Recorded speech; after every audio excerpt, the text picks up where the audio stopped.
UFOs? Give you some advice, Rockhead. Make sure you get drunk or hit a stick of PCP before you go over there. Ooh, you saw Alien? Keep shit cool, nigga. Everybody. Yeah.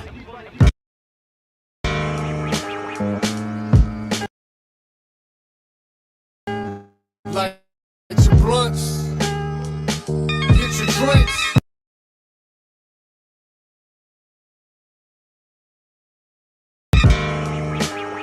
Show's about to begin. Welcome to the Goose Show. We got Mona in the building. Talk about the aliens, the government betrayed you. Talk about the flying saucer seeing from the building. Higher than I'm feeling, they look rather appealing. The Goose Show, they abducting the human race. Aliens appearing and moving in outer space. Ancient text mentions I'm sharing wisdom with all. But humans don't be listening, rather start them a war. Fucking off the planet, pollution causing the damage. I'm chilling in Pomona where homies talking in Spanish. Let the world know about Pomona teaching the mass. Shout out to Kev Mac, on my Bradley and my kids. My wife and two, because they know I'm a survivor. 5 shots couldn't take me down cause I'm a rider. Then was on the ventilator, still I had to rise up. Telling y'all the truth, man, I'm here to remind you. It's only up for me from now to the future. Thanks for your support and I'ma give you what you used to. Knowledge, wisdom, and understanding what they demanding. So look out for the aliens, they landing. The Goose Show, we got Pomona in the building. Talk about the aliens, the government betrayed you. Talk about the flying saucer seeing from the building. Higher than I'm feeling, they look rather appealing. The Goose Show, we got Pomona in the building. Talk about the aliens, the government betrayed you. Talk about the flying saucer seeing from the building. Higher than I'm feeling, they look rather appealing. The Goose Show.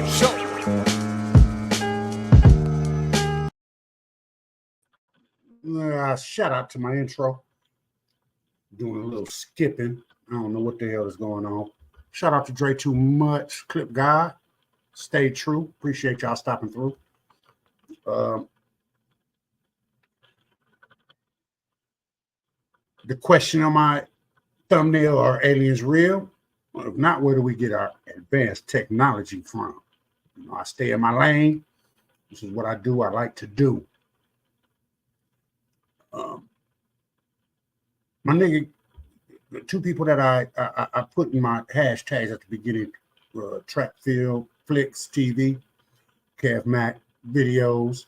Shout out to Kev Mac shooting me with Trap that did on his a little short about him being in Miami and seeing the UFOs. A lot of people have came out on that and spoke to him.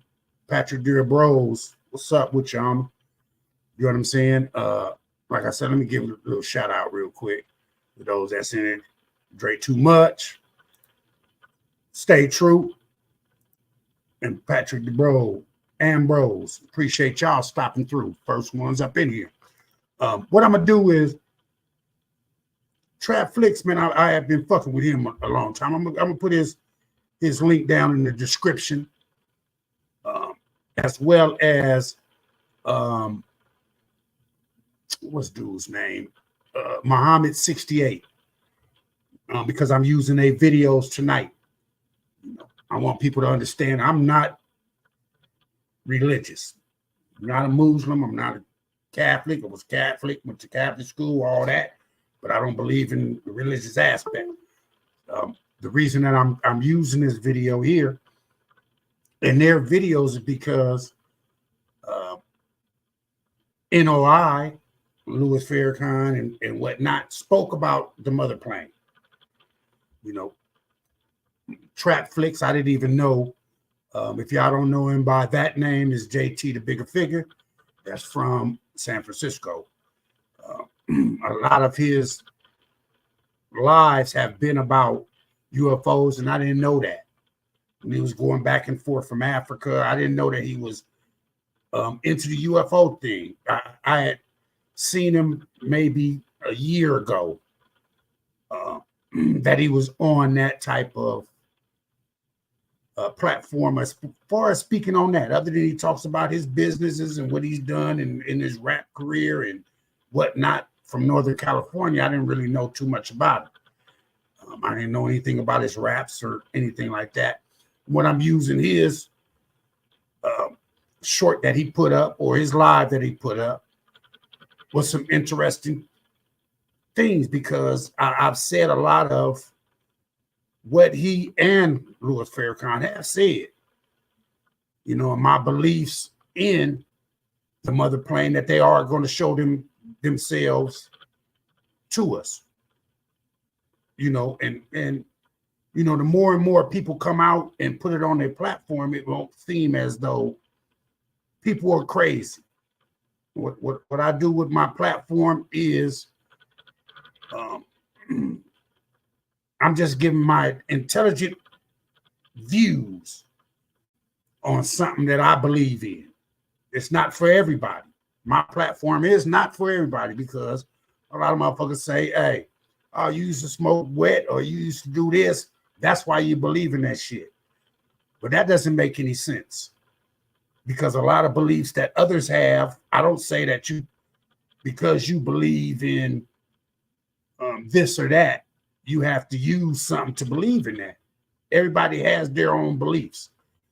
For me, it's different because I've seen shit that's different to me. A lot of people in the religious aspect of it, they believe in the Bible or whatever they believe in, and never seen any of those aspects. One thing I like about the video that I'm putting up with the Louis Farrakhan is because he said a lot of shit I've said before when it comes to the Bible aspect, Ezekiel's wheel, the burning bush. A lot of those things, man, it came to the fact. I've never seen any of Louis Farrakhan's speeches. This is the first one that I've seen, and it comes from a Chicago speech that he gave. Now, this is going to be a long live. A lot of it is basically going to be on the video that I've taken and I'm using from this guy, Muhammad 68. Shout out to him. If he still has a link, because this is like 9 years ago that he did this. Neighborhood Real, what's happening with you? Appreciate you stopping through. That I'm going to use. And this was a speech that he did, you'll tell, because he's much younger, when he did this speech. But I was just shocked that they talk about this. I didn't ever know that they, you know, he said Elijah Muhammad was in the mothership, and he spoke to when he did with the Gaddafi incident when the United States was bombing them. Now, I put it, I'm going to keep saying it again. I am not a religious person. I'm going to smoke my cigar. I'm going to drink my beer or my alcohol or whatever. I'm not going to stop that. I'm not going to turn to go. So me using this video, don't nobody think, hey, now Goob is Muslim. Nah, that ain't going to happen. I take what he say tenfold. I like his whole speech. I like his conversation. I like what he says. I like how he has that gift of gab of it. But that's just not for me. Maybe down the line it may be. I don't know. I can't say what my future may provide. I know right now I'm not going with nothing, because I believe in a higher being. And that's another thing that he does say about the God aspect. Everybody believes in the God, they just use a different name. All religions use a different name. From Buddha to Christianity to Muslim to Protestant, everything, they use the same name, but they're all looking at the same God. My thing is that a lot of people don't believe in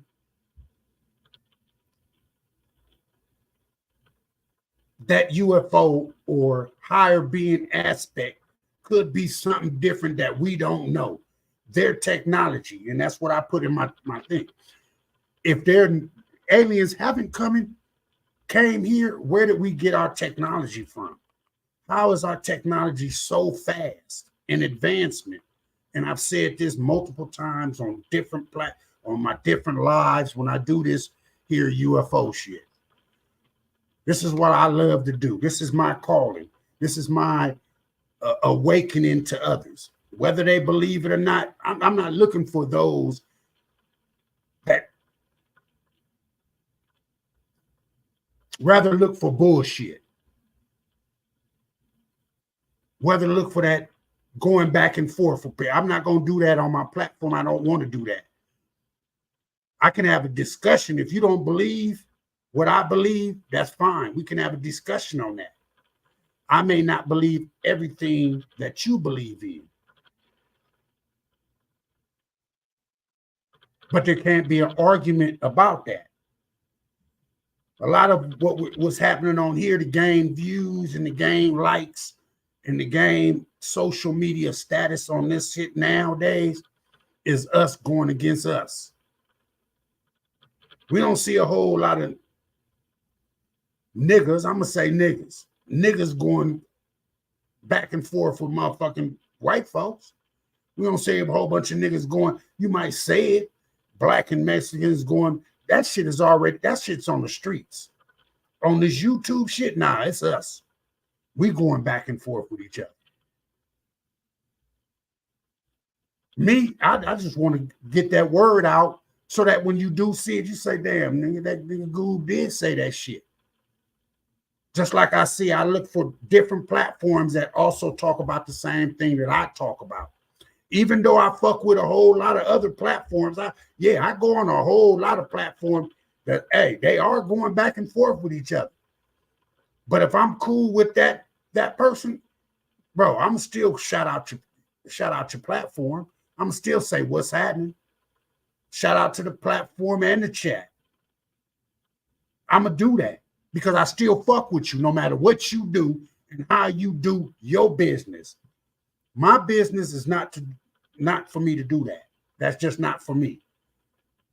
Because I'm at an age where shit like that I can't get to you. You can't get to me. So what is the purpose? What's the purpose of me arguing with you? What's the purpose of me fuck you or you saying fuck me? What's the purpose of that? When we're not trying to give each other knowledge, we're not trying to back each other, we're not trying to do nothing. Other motherfuckers is looking at the same thing. Yeah, you might get likes, you might get views. That's all good and dandy. But as neighborhood real, nobody wants the truth, especially when it's dealing with the unknown. Exactly. And right now, it's unknown to us what's actually going on in these skies. Why is so many different people? Everybody say what happened in Miami, oh, that's bullshit. That was fake. The same thing they said in Vegas. Oh, that family didn't see shit. That's bullshit. That's fake. But who's to say? Everybody is quick to call a motherfucker a liar. Everybody is quick to call a person a liar. More and more people are going to see this. But I'm going to get into my little video because it's going to be long. I still got, like I said, the Louis Farrakhan, I'm not going to cut it off.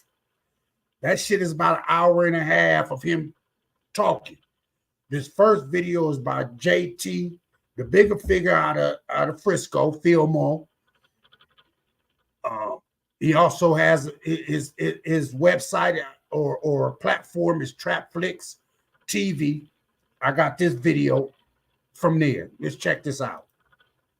Landed on the airport landing strip area. When it touched the ground, it created an earthquake like about a 3.5 to 4.0. It terrified everybody in the area. The back of this craft opened up, and several hundred young men with huge, heavy weapons came out of two sides of the ship and formed a protection line around the ship.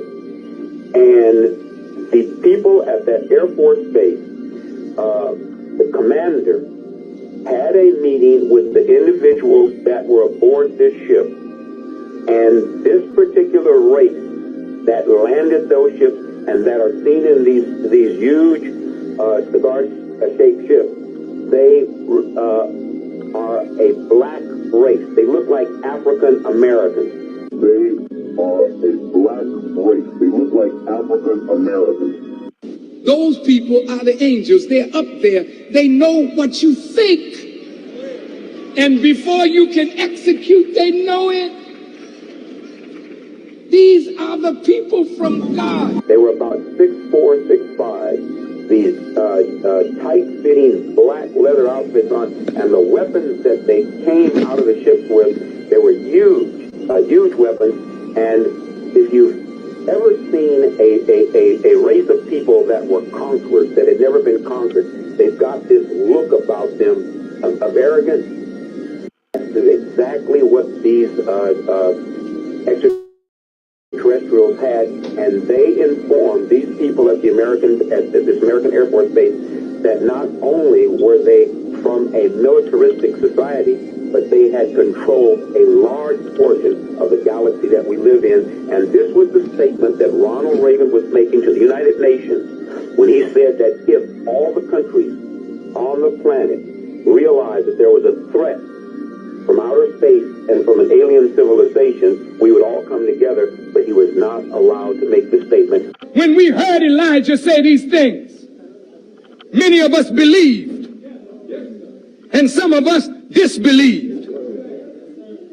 But Reagan, a classified, bona fide liar, and all of the liars that have surrounded Reagan and Carter and Ford and all of the presidents since 1930, they have known that this plane exists. Go ahead. But why won't they tell the American people? It is because the white man does not want to admit that there is a technology in the world and a power in the world that makes his power look like that jumbo jet in comparison to that huge plane. Go ahead. He don't want to admit that he don't have what it takes to deal with that, what they call walnut-shaped object in the sky. There is the ship that picked up the Voyager capsule at Alameda Naval Shipyard, and they have a picture there of Welcome, Monique Hill. I think it's the Apollo flight that Buzz and Neil were on. But anyway, there's one image there that shows black people getting off. That shows black people getting off. That shows black people getting off. So people with dark skin getting off. Not dark, black. Black skin. Really black. See how he checked her? Not dark, black. Black skin. Really black. Yeah. Not dark, black. Black skin. Really black. Yeah. Were they tall? Yes. Very tall? Yeah. How tall? Do you know? Well, they got out the doorway. I don't know how high that is, but Well, what? they say 7 feet would be probably a conservative estimate. You can check your fall, America. You still have a little time.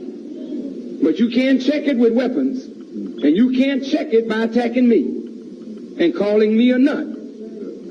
Because before you can call me crazy, these wheels will be seen all over America. All over America. They're coming down over the major cities. So you won't be able to say it's swamp gas or little lights and people were drunk. They'll be down over Chicago. They'll be down over New York. You will look up one day and see them, and I don't want you to be terrified. They're your friends, black man. Not from outer space. Not from nobody on Mars or Jupiter or Uranus. They're planes flown by the original people. People whose wisdom is far superior to all the scientists of this world. We had a wisdom before the white man was a thought that was superior to his wisdom in its fullness. He's just a little baby. And that plane is a sign of that greater wisdom. They can't touch it. They can't knock it down. There's no rocket that you got that can reach it, because there are those on that plane who, like Jesus, if you read the scripture, Jesus knew his enemies' thinking. He knew their plans, and when they were planning, Jesus would always be somewhere else. Jesus, that power that Jesus had is on the wheel. And some of us are growing into that power even now as we speak.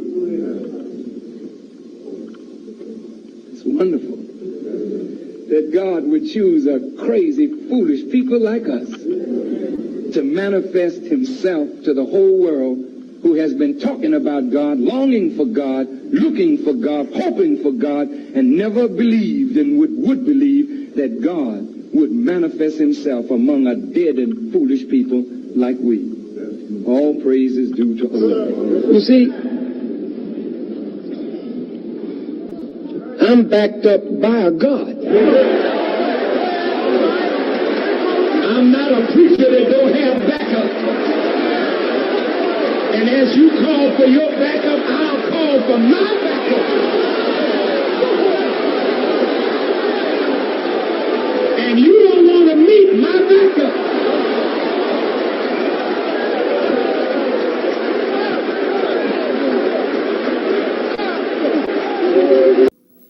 And when he's saying his backup, he's speaking on the wheels in the sky. So that was my understanding of what JT, the bigger figure, Trap Flicks TV, shout out to him. Like I say, I'm going to give all respect to those who I'm using a video for tonight, was speaking on. That was different speeches that Louis Farrakhan spoke on. Once again, I want y'all to understand, I am no part of NOI or any of that aspect religiously, period, point blank. I believe in a higher being. That's as far as I go with a religious aspect of anything. That's all I believe in. I believe in a higher being that made everything, not just this planet, all planets, everything. So when I'm putting this, what I'm about to play now is a whole speech from Louis Farrakhan in Chicago that he did in, I'm not sure, 1990 something. Bacardi, shout out to you. Appreciate you stopping through. Dre Too Much, my nigga. Shout out to you. You know what I'm saying? But I want y'all to listen to it. It's a full video. It's a long speech.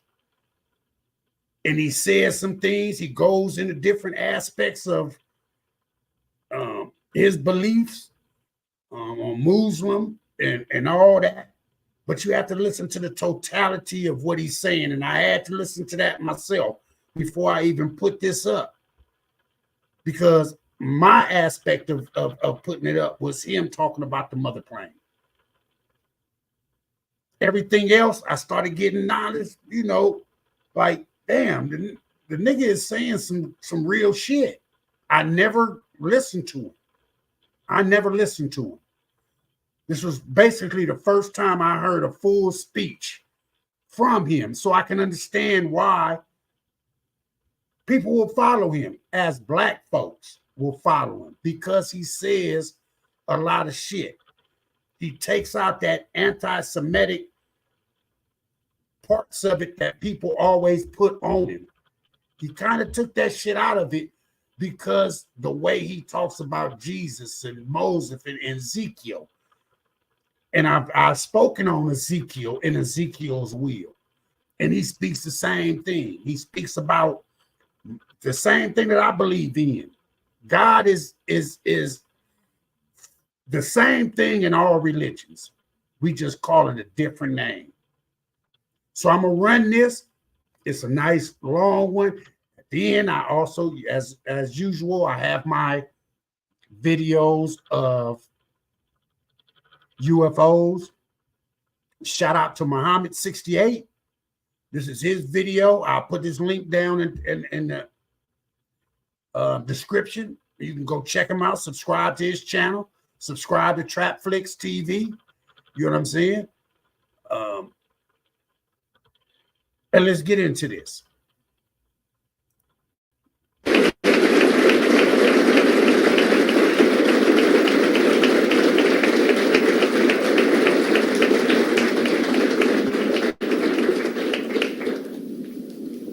In the name of Allah, the Beneficent, the Merciful, I bear witness that there is no God but Allah, and I bear witness that Muhammad is his messenger. Beloved brothers and sisters, once again, it is a great privilege and pleasure Appreciate you stopping to have this opportunity to share with you some of the words and the guidance of the Honorable Elijah Muhammad. I want to say a very special thank you to all of the family members of the visitors and followers of the Honorable Elijah Muhammad who, upon their children's request, came to visit this humble building today. The reason I asked those who have declared themselves to be followers of the Honorable Elijah Muhammad to invite the members of their family, whether their family members are Christian or agnostic or whatever your particular religious persuasion or philosophical understanding may be, that we need to sit down together as a family. And if you think a family member of yours has gone astray by coming here, and you feel that you are secure in that which God has blessed you with, then your visit here will not take you away from what you presently think and feel and believe, but perhaps it may help you to understand, not from the media, but from the man himself, what he's all about, that maybe there may be a point of equitable agreement between you and your family members, that you may not persecute each other because you've made a change in your life, but that you may understand one another and grow tighter in the bond of love. So today, I want to pause this just real quick.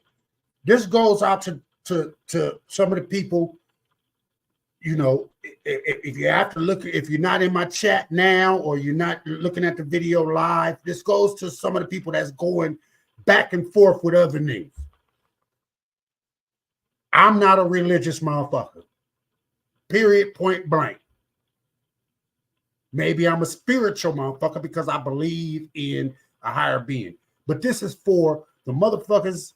When you hear this full speech, you'll understand we stronger together. We weaker fighting against each other. That's all the fuck I'm gonna say about this.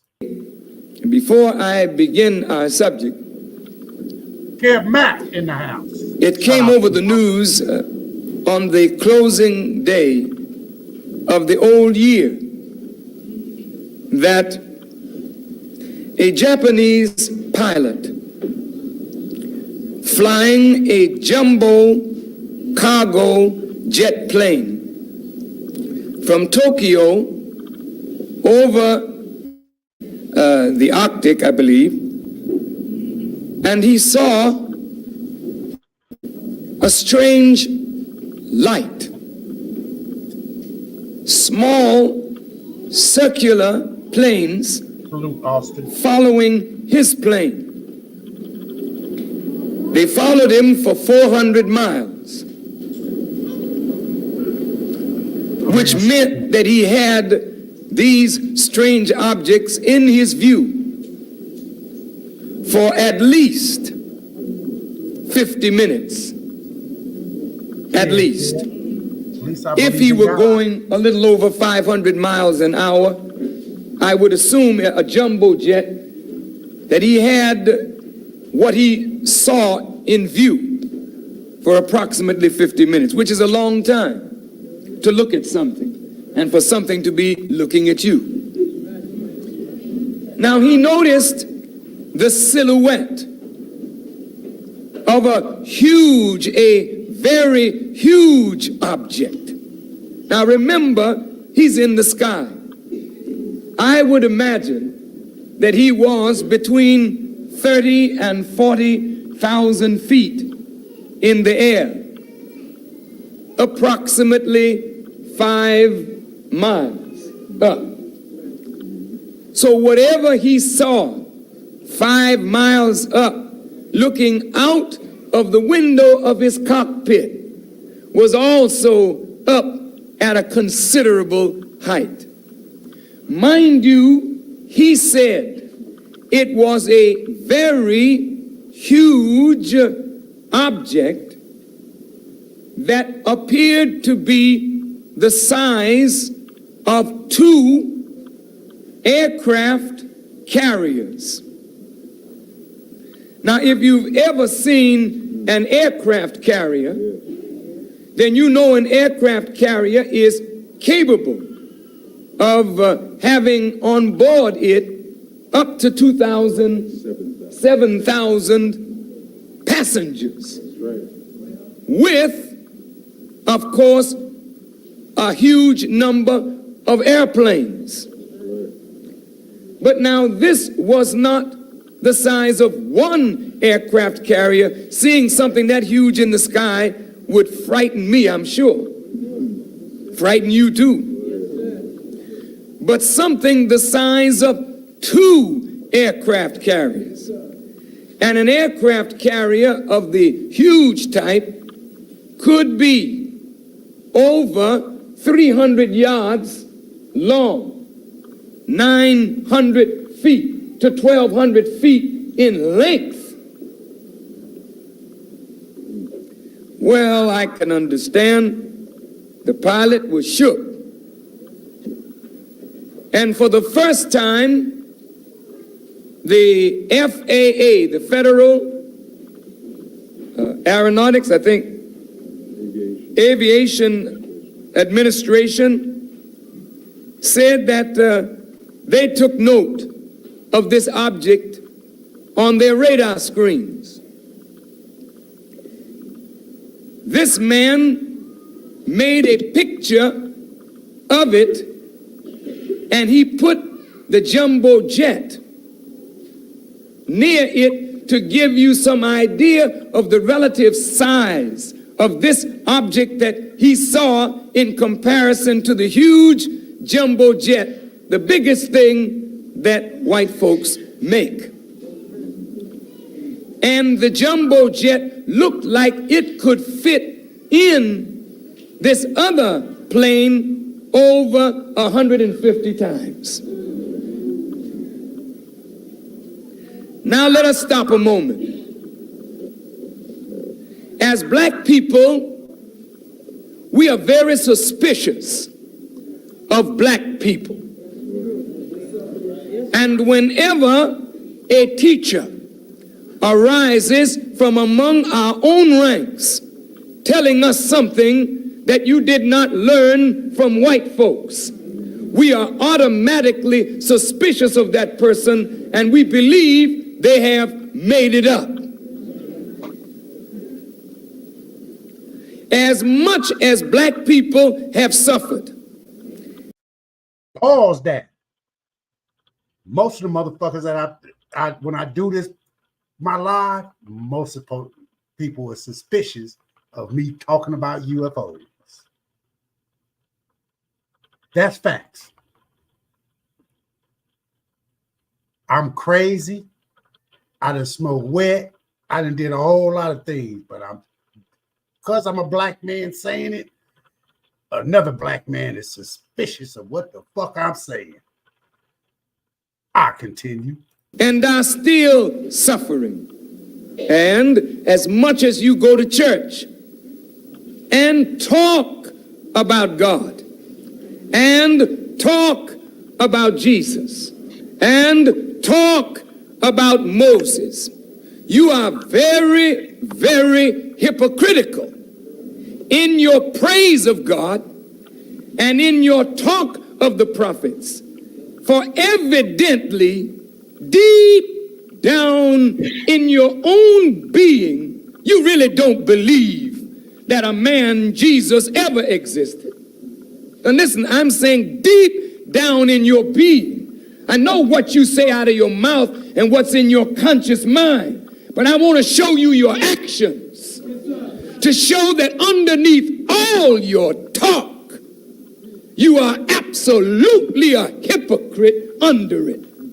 When it comes to putting it to the test, you really don't have any confidence that God is really real. Wait a minute now. I know I'm upsetting you. And I invited you here to have a good time. But I will never fail to tell the truth to give you a good time.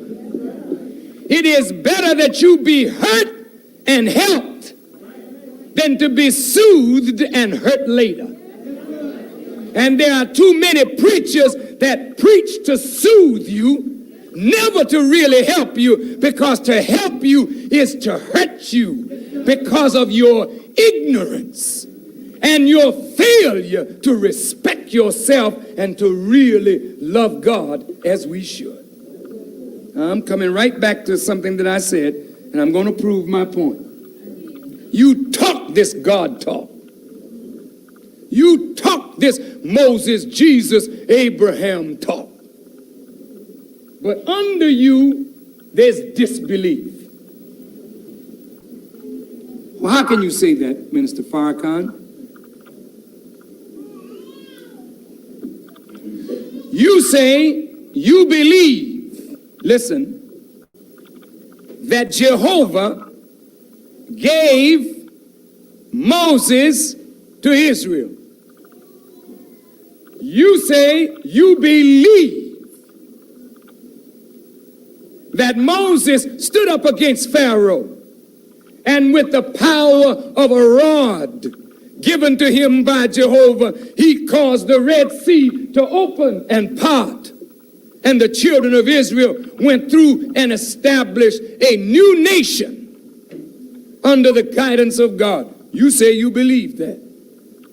You read about Ezekiel. You read about Isaiah. You read about Joshua. You read about Elijah and Elisha and all the old prophets, and you right on for the work of those great worthies of God. And when it comes to Jesus, when his name is mentioned, a huge clamor arises in the church. Just the mention of his name throws people into shakes and whatnot. But now look at your condition and mine and ours and the condition of America and the condition of the world.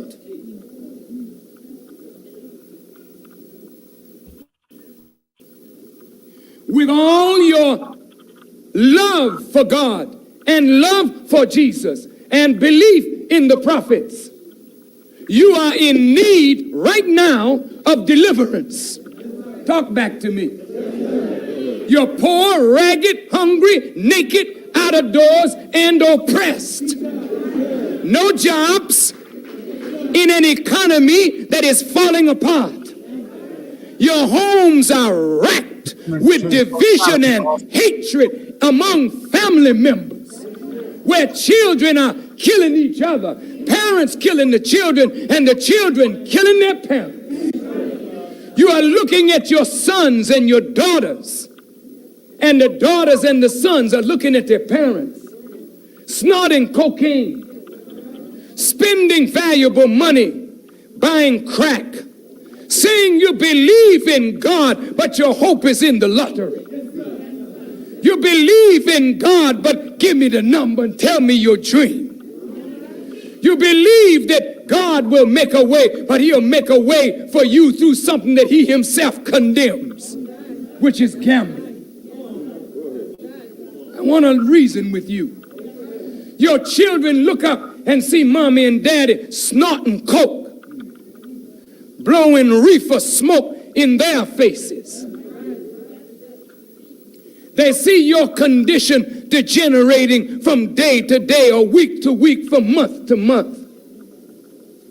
And they see, as Brother Akbar quoted, the rise of a rabid racism that we thought with the civil rights movement and the death of Dr. Martin Luther King Jr. that we had conquered the old days of the past. But now the old days are back again and coming back stronger, because white folk never got rid of their hatred of black people just because they didn't lynch us as they used to. Or they allowed us to come into their hotels and motels and restaurants, and we could go to the toilet on the highway as we traveled. So that lulled you to sleep and made you think you were living in the promised land. But right where you work, they tolerate you. Even though we have a black mayor working hard in the city of Chicago, they tolerate him. They tolerate blacks in positions of power. But they wish they could wreck it and return it to the old days. They want to make Chicago a plantation. They want to make America the old America. The old America where the Indians were subdued, where the blacks are nothing but servants that are not needed anymore. You used to be the porters. You used to be the ones to do the dirty work. Today, they don't even have you portering anymore, dirty working anymore. That's given to foreigners.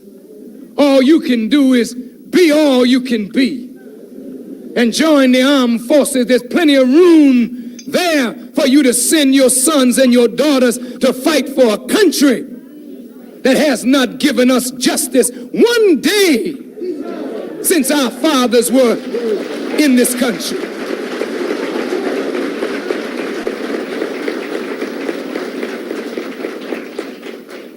We have eyes, but we cannot see. We have ears, but we are deaf to the truth.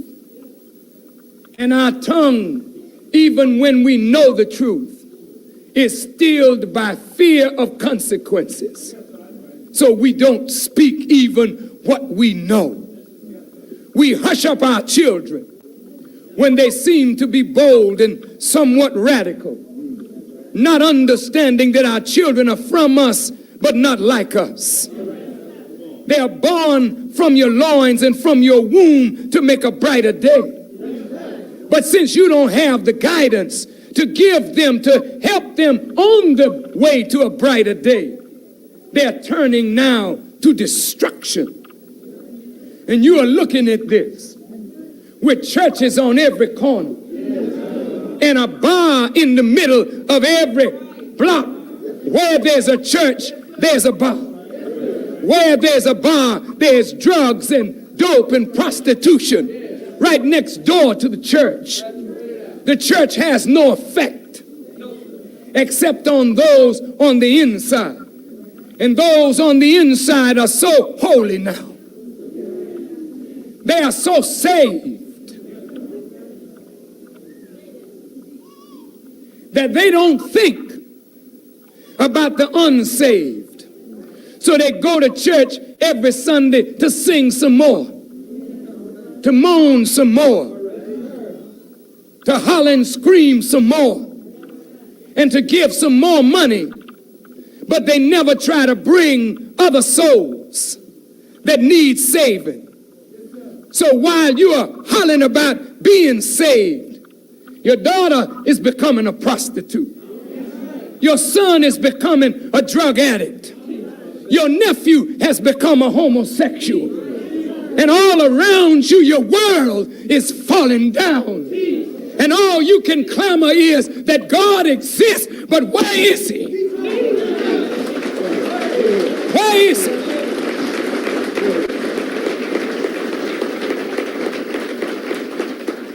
I know he exists. But to know that God exists is one thing. But to make him real in your life, that's another thing entirely.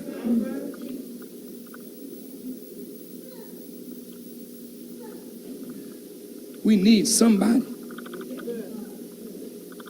And if you can believe that Jehovah sent Moses to the children of Israel, and there was only 600,000 of them in bondage, and I never read in the scripture where Pharaoh hung the Israelites, castrated them. I never read of police brutality in any of the accounts of the Israelites. They were just put under hard taskmasters, which you know plenty about.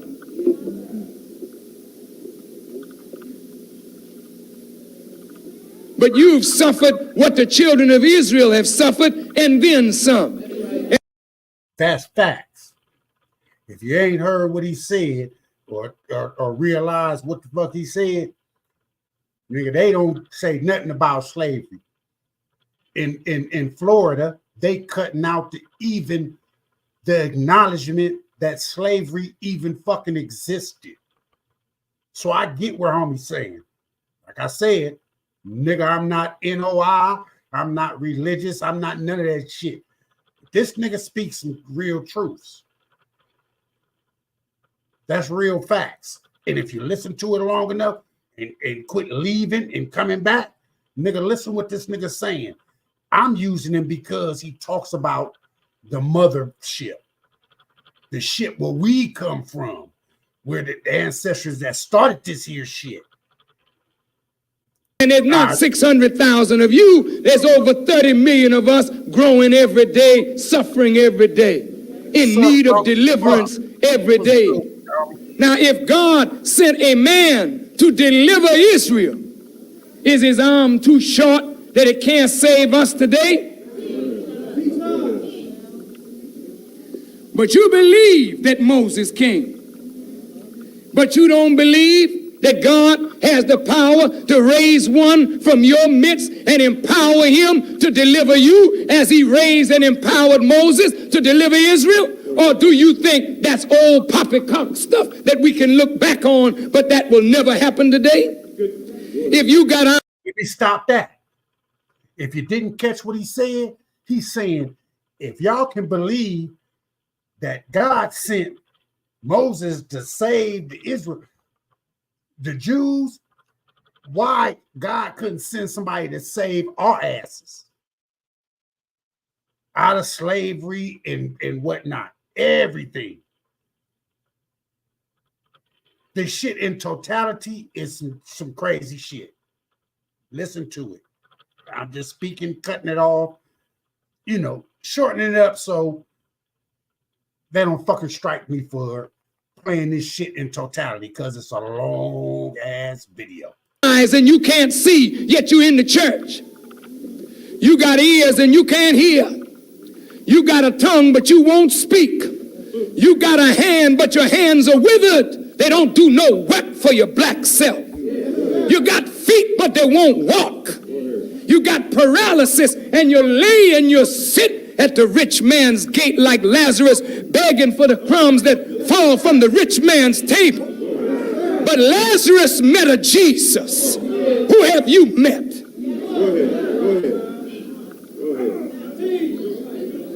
You say you know Jesus, but you're still sitting and you're still begging. You got eyes that can't see, but everybody that met Jesus, he changed their lives. He changed their direction. All right. Now. He empowered them. You call it with the Holy Ghost. What is that?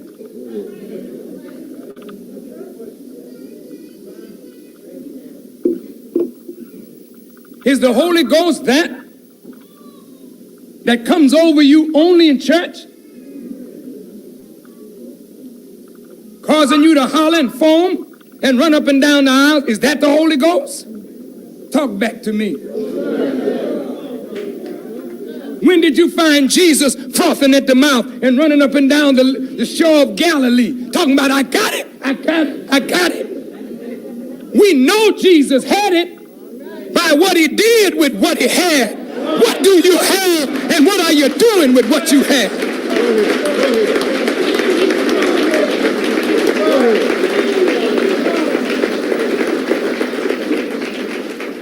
My objective, beloved, is only to help you to think and to reason with your faith in God. What I'm suggesting, dear beloved listeners, is that we have needed a deliverer. We have needed a Moses, a Jesus, and a Muhammad. We have needed all the prophets rolled up in one, because we're in all the conditions of their people rolled up into one. You've heard me say many times, if Noah could come back today, Noah would run back to God and say, hide me from the wickedness of the people. If Lot couldn't convert anybody, hardly in Sodom and Gomorrah, what time do you think Lot would have in Chicago today? And Chicago's only one of the Sodoms and Gomorrahs of America and the world. Lot would run back to God and say, I need power, God. If Moses came back today with his rod, and Pharaoh in Washington with all his high-powered technology would look at Moses, and when Moses cast his rod, Pharaoh would come down with some magic that would send Moses running back to Jehovah. I need more juice. You got to have some more juice. Because the juice I used 4,000 years ago was able to subdue the Pharaoh of that day. But I need some high-powered juice today to remove the power of this wicked one today. Am I lying? No, sir. Nothing you got will work against white folks. You got the ghost, but let the ghost help you against Reagan. Let the ghost help you against the Ku Klux Klan. Let the ghost help you against those that are snuffing out the life of your children. If the ghost can't help you and me overcome the condition that we are suffering from, we need to go back and tell God we need more ghosts, more juice, more spirit. We need the spirit that Jesus had.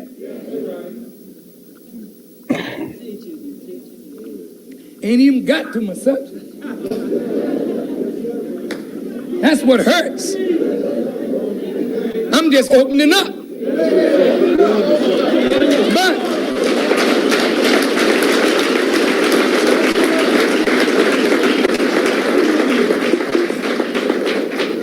my point is that we believe that God gave us the Honorable Elijah Muhammad. Yes, sir.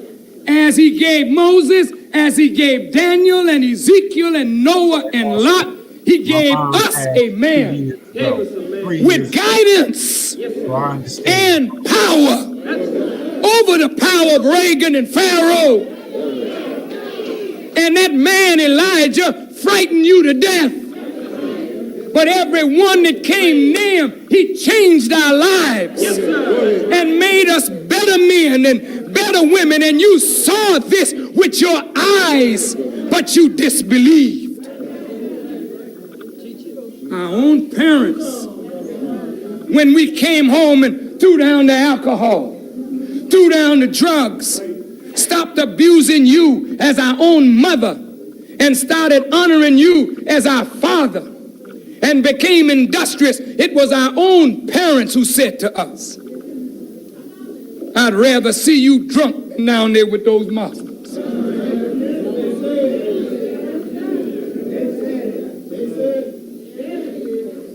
Girl, what are you doing putting on that long dress, looking like some old Aunt Jemima.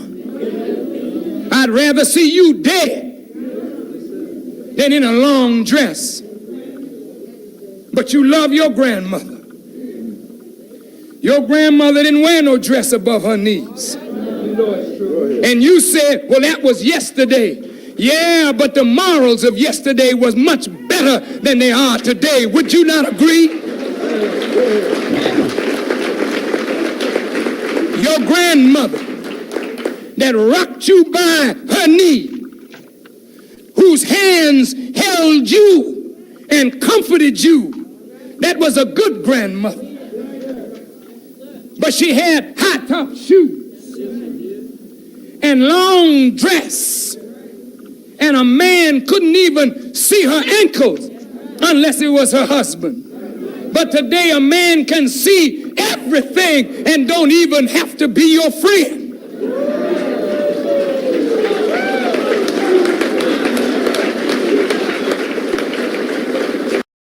Is that not facts? I'm just asking. Is that not facts? You can see everything. Think about your grandmama. I don't know how, some people that may be on this platform, they grandmama might be in their 40s or some, my age, and it might be their grandma, because some niggas be on here in 40 years old. You know what I'm saying? So, but think about that. Real shit. Elijah Muhammad only went to the 4th grade of school, but he taught us what no college professor could teach us. And it was Elijah Muhammad 55 years ago who started teaching us about a plane in the sky that was made like a wheel. He said his teacher, a man, Master Farad Muhammad, pointed out to him a dreadful looking plane in the sky, a half a mile by a half a. Stop that, Sir Uncle Buck. Obviously, you didn't hear from the beginning, in the middle, and it's going to be at the fucking end. I am not Muslim. I am not religious at all, my nigga. He talks about the mother plane. Hey, I respect what he say. This is my first speech of Louis Farrakhan that I've ever listened to in a totality, and I'm just using his speech to get my point across about aliens in the sky, because he's another person that, if you listen to his speech in totality, you'll understand what he's saying and what I believe in. My wife had to chime in. No, he's not. Certainly not. I believe in a higher being. I believe in, like I said, he's going to say it in his speech, that God is the same thing in all religions. My problem with religion in itself, one religion is willing to kill another religion. That part I don't like. I don't take any form or fashion of putting myself aside. My mom was Catholic. I went to Catholic school for 8 years. I got that. I have that belief in me from my mama and whatnot. Rest in peace and rest to her soul. What I'm putting here is that he has the same thoughts and he has the same beings of me saying that there's something else out there. So God didn't just make us on this planet. That's what I'm saying, my brother. But no, Sir Uncle Buck, I am not Muslim, my brother. But shout out to all the Muslims. I'm not going to disrespect them, from Cam to Ice Cube to JT, the bigger figure. No disrespect to none of them. I'm just not going to be religious like that. I'm not. Mind built like the universe itself It's circular and it holds within it 1,500 little wheel-like planes. When we heard Elijah say these things, many of us believed, and some of us disbelieved. But Reagan, a classified, bona fide liar, and all of the liars that have surrounded Reagan and Carter and Ford and all of the presidents since 1930, they have known that this plane exists. Go ahead. But why won't they tell the American people? It is because the white man does not want to admit that there is a technology in the world and a power in the world that makes his power look like that jumbo jet in comparison to that huge plane. Go ahead. He don't want to admit that he don't have what it takes to deal with that, what they call walnut-shaped object in the sky.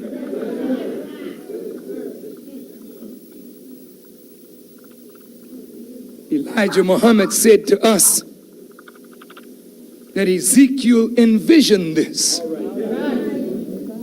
In the year 595 BC, and it's recorded right there in your Bible. Ezekiel 595 BC. Ezekiel's wheel in the Bible spoke about the wheel. I've said that multiple times on my platform. It's in the Bible.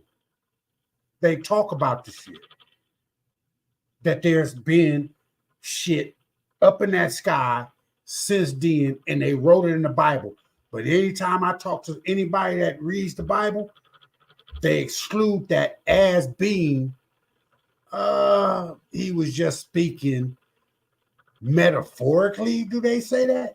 Or what do they say? I don't know. Like I say, shout out to Louis Farrakhan. He looked up, it was a vision, and he saw a wheel in the middle of the earth. It looked like a chariot of fire, a cloud by day and a pillar of fire by night. This is what Ezekiel saw, and he said in the wheel, there was eyes in the wheel.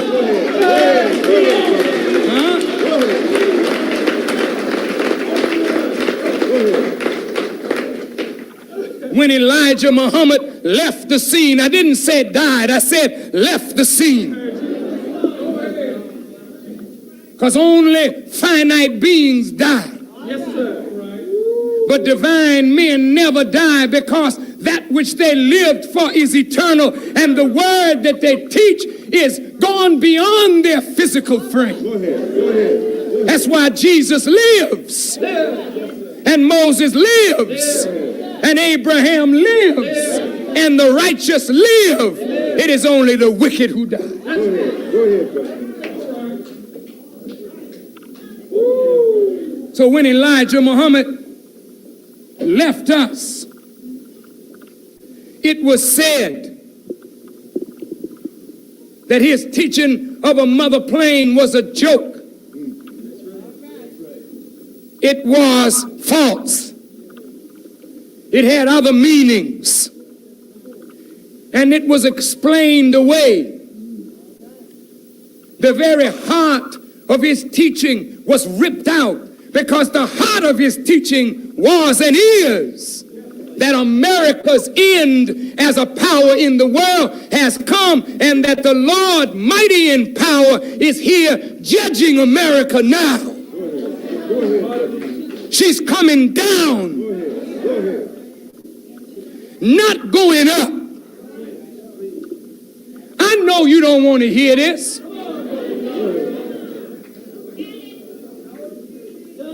That's why I say you're hypocrites. Because when you pick up your Bible tells you of a day of judgment. You don't want to believe that you're living in it. The Bible tells you that a day would be coming that men and women and the children would be doing strange things.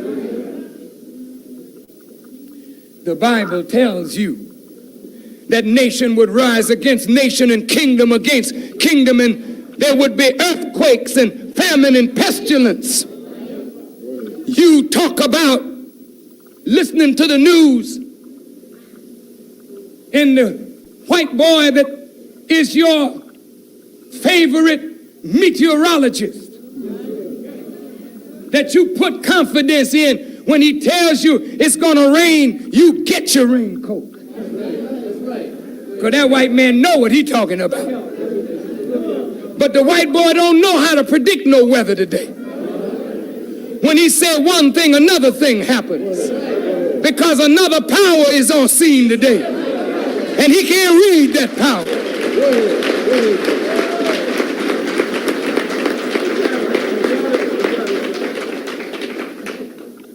I'm not angry. I'm not displeased with you. I just have to say what's on my heart. Your own disrespect of your blackness is what's going to get you killed. Because if God gives you a man, he's not going to send a white man to deliver you. He's going to send one of your own to deliver you.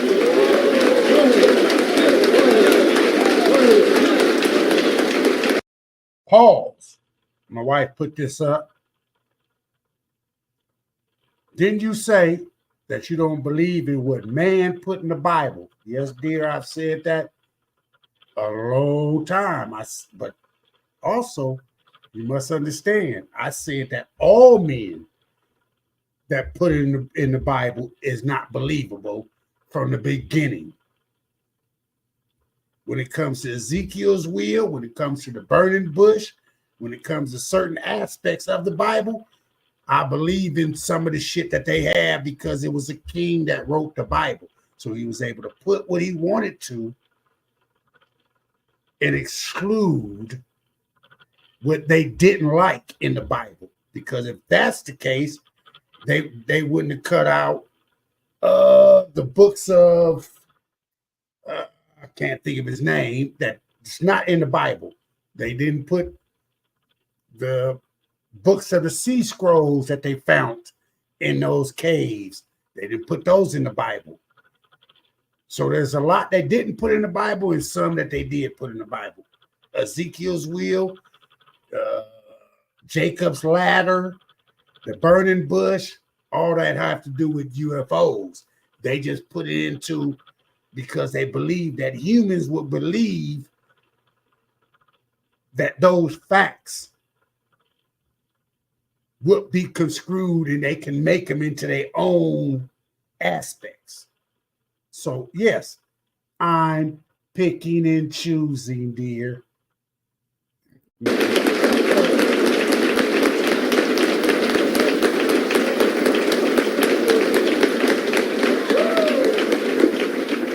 And if you have no love and no respect for your own, and don't think that God loves you enough to give you a man today that he gave others in the past, then your disbelief and your hatred of your self will cause you to reject one that God sends you to fulfill the book. He came unto his own,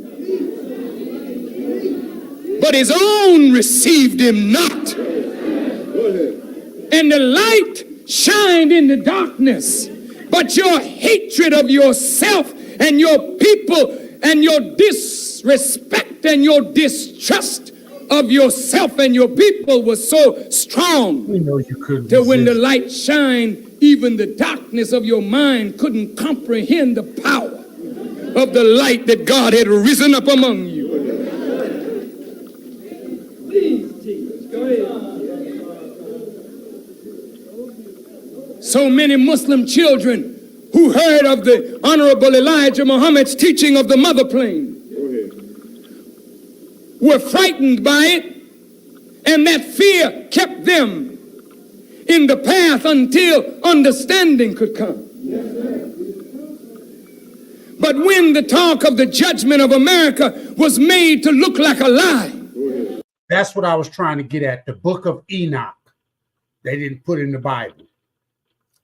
Crystal Brim just brought that up. The book of Enoch. They didn't put it in the Bible.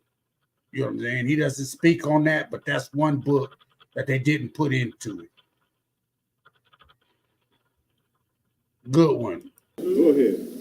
Then people ran away from Elijah Muhammad as though our commitment to him was only as long as we could see him.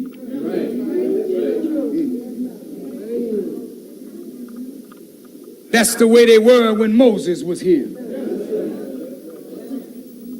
They followed Moses as long as they could see him. But when Moses got out of sight, they said, out of sight, out of mind. Aaron, make us a God. As long as Jesus was running the miracle show. As long as Jesus could make a blind man see and raise a dead man to life and work some more miracles, maybe Doubting Thomas was hanging in tough, but he was still in doubt. Peter was hanging tough and talking tough, but Peter was not the man that everyone thought he should have been. All that tough talk was hiding a weak heart.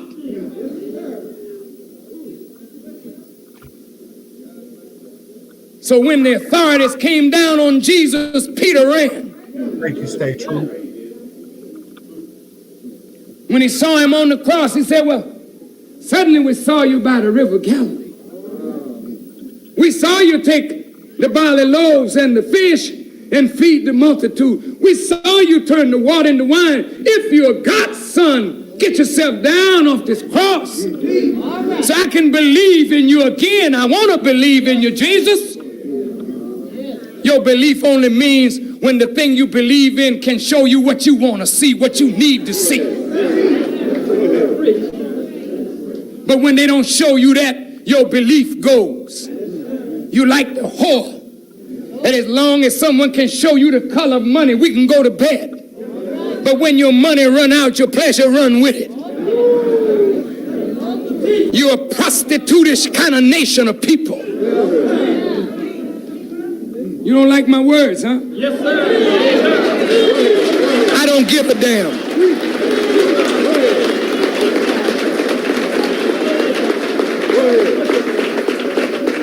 See, you want to call your children whores, huh? You want to call your little grandbabies whores because they're shacking up with men.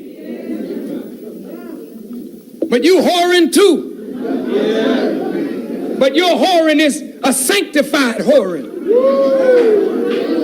You whoring after strange gods that can do you neither benefit nor harm. You bowing down to stones and statues. And people can come and show you false images and pictures and say, this is Jesus, and you got him hanging on your wall and you never know what Jesus really looked like.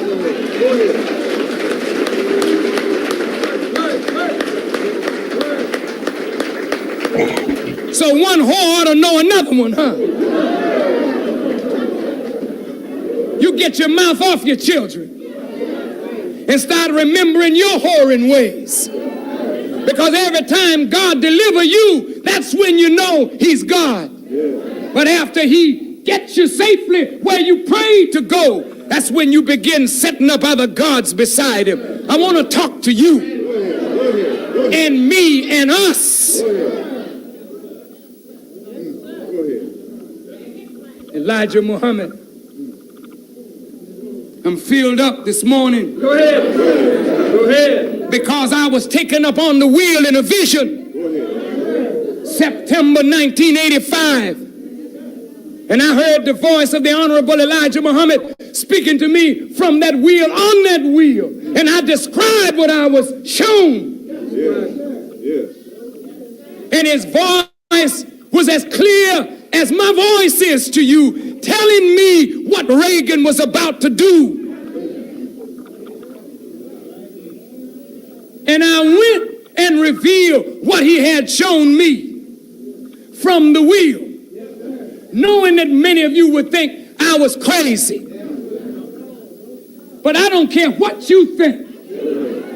I gotta do what God put on me to do. I can't try to be pleasing to you and please God. Sometimes to please God is to displease you. So since I ain't looking for my salvation from you, none of you, then if you are pleased by what I do or say, I thank God. But if you displeased and what I say is right, I don't care.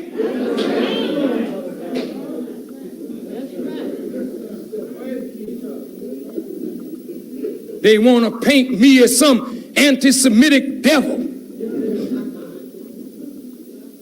while they read the book. You got Bibles in every room in your house, but a Bible can't save you if you won't open it up and read it. Jesus condemned the Jews. Was he anti-Semitic? Talk back to me. He called them devils in the plainest language. He said they were a generation of vipers, adulterers, seeking after a sign. Yes, it's in the Bible.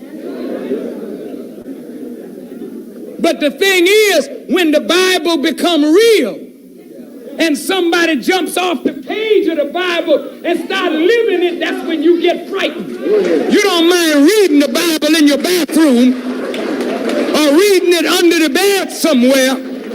But if a man come off the page and then say to a modern Pharaoh, let him go, and say to the modern Jew that you are the synagogue of Satan, if I say it and I say it, what can they do against me? But whatever Allah please.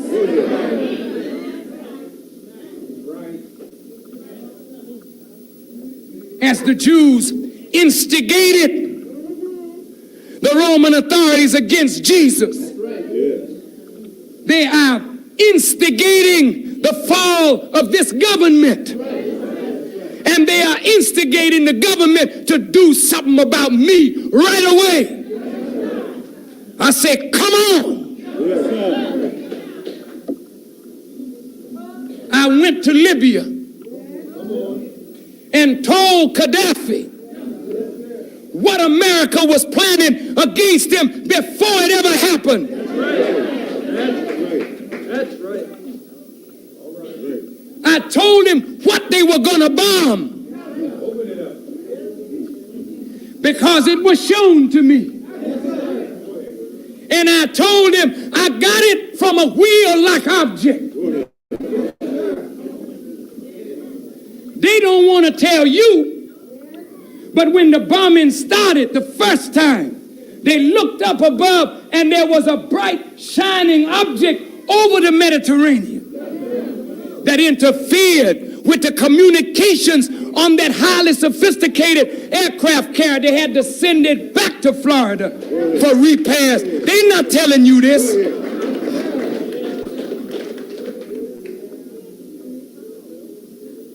There's a power today around us that's bigger than the power of white folks. I listened to the news. It said the planets were lining up.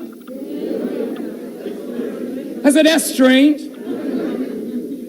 White folks got a lot of power, but all they can do is report what's happening with the planets. They can line up niggers. And they can line up preachers. And they can line up politicians. But they can't line up planets. But the planets were lined up. The sun, the moon, the earth. Few more planets. Your Bible said there will be signs in the sun, the moon, and the stars. Luke, Jesus talking. Come on now. What did you say, Jesus? He said, God told me. This is Jesus talking. That's it, we're talking. Not me, not you. Jesus talking. All right. Come on. Because he said, whatever the Father revealed, that's what I speak. And he said, there will be signs in the sun, the moon, and the stars. Listen to him now. He said, the sea and the waves roaring. I picked up my newspaper. My newspaper today is a witness bearer that there is no God but Allah, and that Muhammad most surely is his messenger.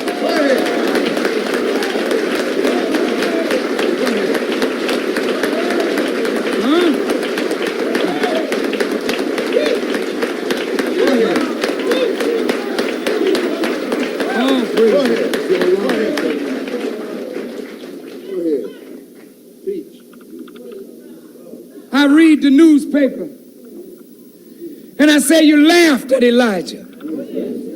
You mocked him. You thought he didn't know what he was talking about. He said America would be curtailed on all her sides. She ain't got but 3.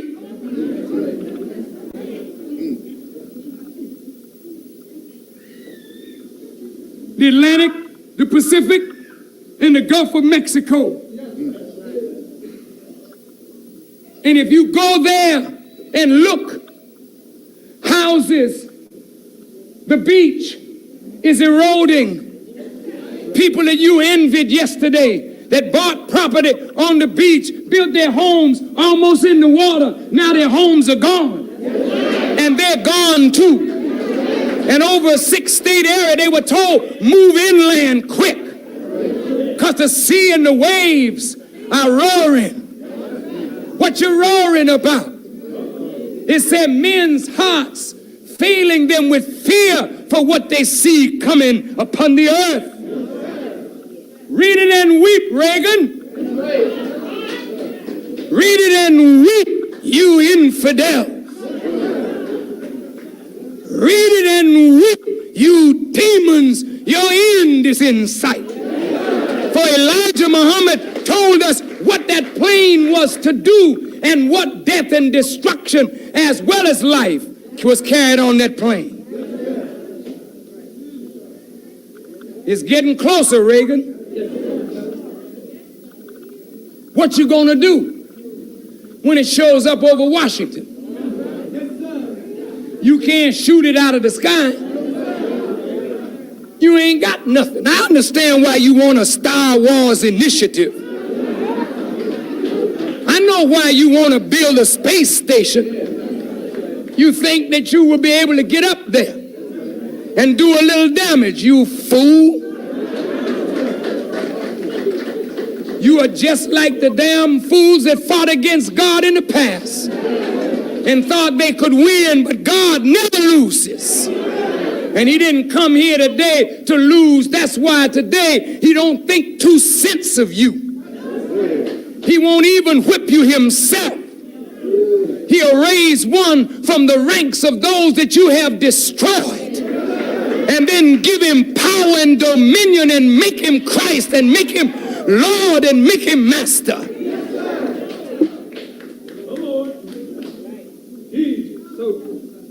That's why I'm saying to you Muslims, you don't know the value of what you got. Some of you are worse than the Indians. You had something of value and you threw it away. Like the Indians sold Manhattan for trinkets. You sold your birthright. For what? A rendezvous with the dying crescent world of Islam. This is why Master Farad Muhammad, when he gave us a flag, he put it in the first, a crescent in the first quarter. And all the crescents of the Islamic world are in the final quarter. Because Prophet Muhammad was the last exponent of a religious system that is as old as God himself, but he closes out an old world. Yes, it does.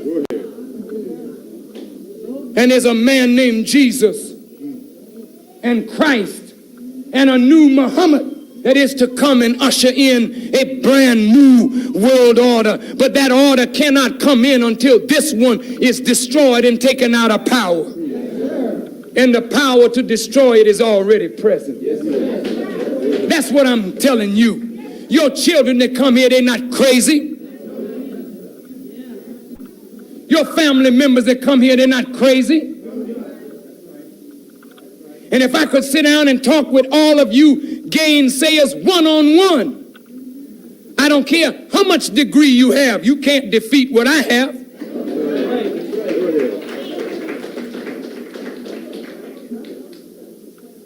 All you can do is bear me witness. Because what you have of the truth kisses and embraces what the Honorable Elijah Muhammad has taught us. So now, I'll end this subject. I'll begin what I really wanted to say and end it at the same time.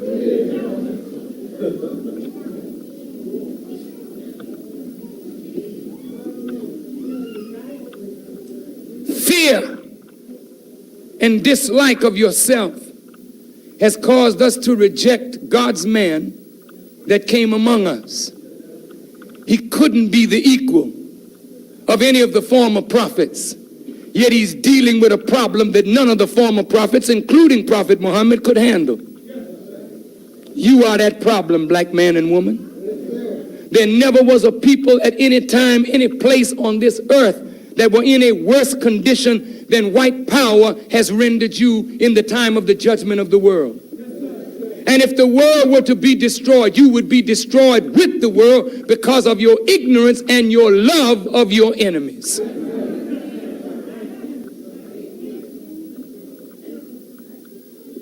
You can't marshal the strength to stand and fight because you love the killer that is coming to kill you.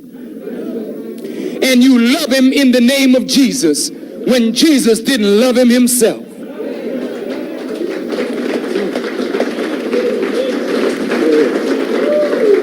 You are so deceived religiously that you can justify hating your husband. A man that gave you a baby, even if he didn't support the baby. He didn't do against you what the white man did against all of us, but you can justify loving white people and you teach your children against their own fathers. Don't you? Hate-filled women, except for the one you should hate. We know he's hate-filled by the way he treats you. We know he hates himself, but he hates himself because he's a fool. And he was turned a fool by the same enemy that killed Jesus.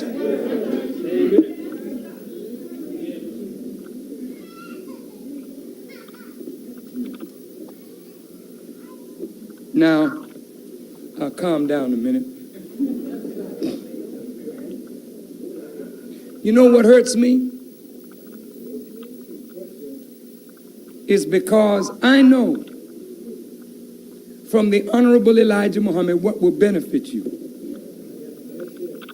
As it has benefited all of us. But you know, the truth can only benefit one who believes in it and practices it. My mother, my father, my sister, my brother, I love them. But if the truth is rejected, how can I benefit mom? How can I benefit my father? How can I benefit my friends? I grew up with friends that I love. When I became a Muslim, they said the nigga went crazy. He gave up his show business career. Like you think your children went crazy. Because we give up the world. We don't give up the world because we done got to be religious fanatics. We don't give up eating. We don't give up sleeping. We don't give up making babies. We don't give up trying to make a better life for ourselves. We give up the filth and the degenerate life of the world. Well, What's wrong with that? All my cousins, I have buried 9 or 10 of them. All of them died, alcoholics. But here their cousin don't drink. I've outlived my cousins and their children. And now I'm outliving my cousins' grandchildren, who are my third cousins. I'm outliving them. They dying now. Because their cousin had a knowledge that could have saved them from the bottle. But they didn't want to listen. You are putting in your stomach right now that which is killing you. Yep. You look at your children, they come here, and in a few weeks, you see a change in their expression in their faces. You say, well, what's happening to them? What are they doing to you down there? They're brainwashing you? Well, with all the filth, listen, that is being poured over the airwaves, over the television, that you don't mind spending your hours every day looking at the General Hospital. And as the world turns and turning on your radio and getting funky, if you excuse the expression, to the latest funk tune, and you can fill your head with that, don't you think if you met Jesus, he would have to wash your head? Didn't he wash his disciples' feet? Don't you think the path that you are treading is a dirty path and your feet need to be washed? I think so. So brainwashing ain't bad if your brain is dirty. And you can't wash nobody's brain with soap. What do you think baptism is all about? Baptism ain't taking a man and woman up in the church and dunking them down in water, and they come up and you say, you know, I baptize you in the name of Jesus, in the name of the Father, Son, and Holy Spirit. Boom, boom, boom, boom. And then you pull them up, and they change, and they say, hallelujah, I'm changed. That's a lie. I like this shit. I like how my views be up. But he talking some real shit. My views go down when he preaching to niggas. Or anybody is preaching to niggas. You won't have to take it, but a lot of motherfuckers that probably be in my motherfucking chat, them niggas or they peoples or whatever, go to church to hear the bullshit. I got it. Like I said, I'm not a religious motherfucker. I don't have no problem with it. Hearing.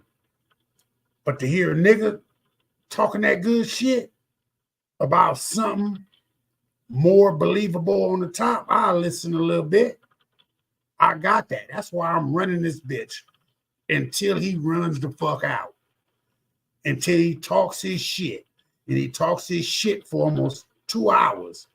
An hour and a half. Fuck it. Content for me. A live for me. To give me, fuck it, a 2.5 hour or 2.5 hour live. I don't care. The views, I don't care. What my views is not gonna grow on is me on this bitch talking bullshit to other niggas that consider themselves super gangbangers, niggas that went to jail that want to argue. I'm not finna do that, but I like it. I like how people leave and come. I get that. I appreciate it. I appreciate every motherfucker that stay in this bitch or don't stay in it. That's your prerogative. Game recognized game. You got to listen to what the motherfucking message is, not the whole thing. And that's all I do. I'm looking at his message is coming from something from higher above. That mother shit that we talking about, that I talk about all the time on my platform. That the shit is out there And we better recognize that this shit is out there. All this other God and holy is just the way that he formats it that I like the shit. I liked it. I mean, this was the first time I done heard a real motherfucker speak some real shit other than saying, nigga, I'm finna pass this bread basket around. That's what fucks me up about church in its totality. Because you can go with your message or reading out of the Bible and then want to pass this bread basket around for a motherfucker to support you so you can roll around in the Benz or thing. Once again, I'm not NOI, never will be nothing other than what I have been for most of my life. A real nigga that's from the streets. Like, I believe in higher being. Other than the messages, I can hear your message. I don't support your program. I'm not going to stop doing what I'm doing, smoking a cigar, drinking some alcohol. I'm not going to stop that shit for nobody. Rest in peace, my ass, because I'm not. And he'll speak on that shit. But because a lot of people don't like him or don't like his message, oh, nigga, they quick to leave this motherfucker. But let me get on this motherfucker and I'm cussing out the niggas that I don't like or saying some shit. Oh, nigga, I get a whole bunch of fucking views on my live. But I ain't finna do that because that's not how I'm built. I'm built to, nigga, if we see you, nigga, we could talk about that shit. I grew up in the era, nigga, we didn't have phone. We didn't call motherfuckers and talk shit. So what is the difference of me not calling a nigga on the telephone than being on YouTube going back and forth with a motherfucker? No, I'm not finna do that. But like I said, what I do and me talking about UFOs and him talking about the mothership, yeah, that shit don't gain no credibility. Like and subscribe to the channel if you like what I do, what I talk about. You know what I'm saying? If you believe in UFOs, nigga, respect that. Hit the like button. If you ain't subscribed to the channel, subscribe to the channel. Look at what the fuck I talk, because you're not going to see me doing what you want me to do. A motherfucker can hate my motherfucking guts. A motherfucker can call me anything they want to on this motherfucking internet. That shit don't mean shit to me. Not when I'm respectfully doing what I do in society. Nothing can take me back to where I used to be.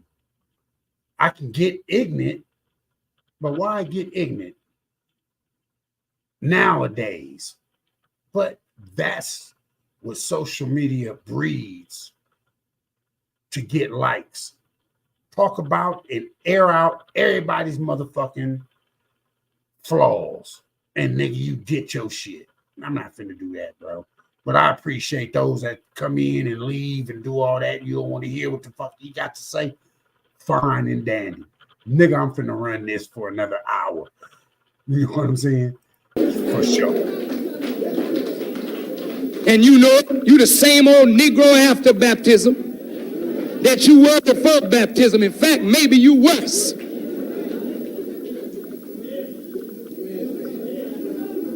And in your heart, you know I'm right. You know I'm right. All right. Baptism only means as water rejuvenates the flesh, the wisdom and the Spirit of God rejuvenates the mind. And when you get the wisdom of God in your head, it will clean your thoughts. You begin to straighten out the way you think. Now, I'm going to conclude this subject. It'll take me about 15 minutes. And I'm going to introduce the study this week. I just want to read something from the Holy Quran. Y'all all right? I am too. By the star when it sets, Your companion errs not, nor does he deviate. This is talking about the death or the passing from the scene of a great star, a great mind, a great being. By the star when it sets. Listen. When the Honorable Elijah Muhammad moved from the scene, that was like the setting of a great star. After that star was gone, we couldn't get guidance from that star anymore unless we believe in the unseen. And the Quran opens those who believe in the unseen and keep up prayer. It is not what you see that is the power. It's the unseen reality behind the seen expression of that reality. That's the real power, the unseen. We see the earth. We walk on the earth. But the power behind the earth, you can't even see. The earth just floats on in an orbit. Is that right? What is the power that upholds the earth? You don't see that power. All you bask in is the power that's in the earth, but there's a power that upholds the earth that's bigger than the power that you get from the earth. You follow what I'm saying? If we believed in what Elijah Muhammad taught us when he left us, we would believe in the unseen even though it had not been made manifest. So the next verse says, your companion errs not. We walked with Muhammad. One of his sons said, my father is a great social reformer, but he made many mistakes. I say, your companion errs not. He didn't make a mistake. You made a mistake in not following him. That's the mistake.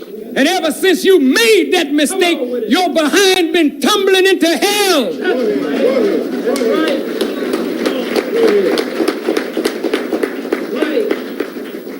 All of you that think he was a liar and that he made a mistake in what he taught us. What is your condition now and what was it then? If you are not in error now, why can't you back it up?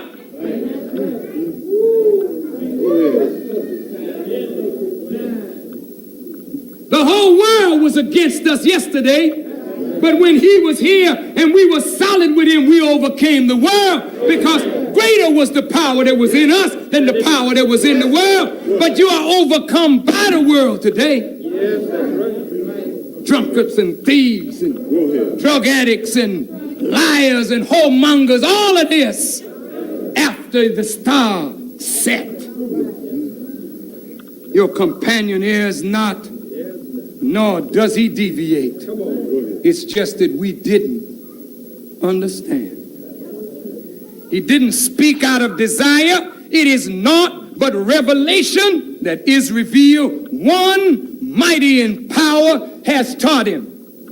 Not Sheikh Ben Bass of Mecca. No, sir. Sheikh Ben Bass don't know nothing about no mother plane. No, sir. He's blind on two ends. I'm not mocking him. No, sir. He's a great scholar, but he ain't great enough to deal with what this world needs to be dealt with. Go ahead. I know it's right too.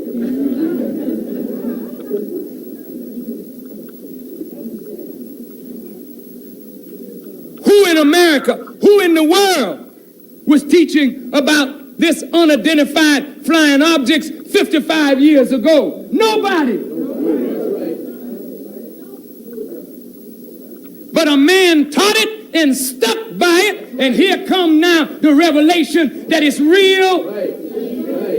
And even if you think the man was mistaken, soon you're going to see him. Now, what are you going to tell your children? That's And that's what I tell a lot of motherfuckers. You can deny what I'm saying about the shit that's in the sky. What you gonna say when you see it? When you see the same motherfucking thing that I've seen, what you gonna say? Because you're saying I'm crazy now, but what you gonna say when you see that shit? Because everybody, I believe, is gonna see the shit one day or another. They gonna see that shit. Are you gonna be crazy when you see it? Like you're saying I'm crazy because I seen it? I regress, bro. Santa Claus, he changed his reindeers.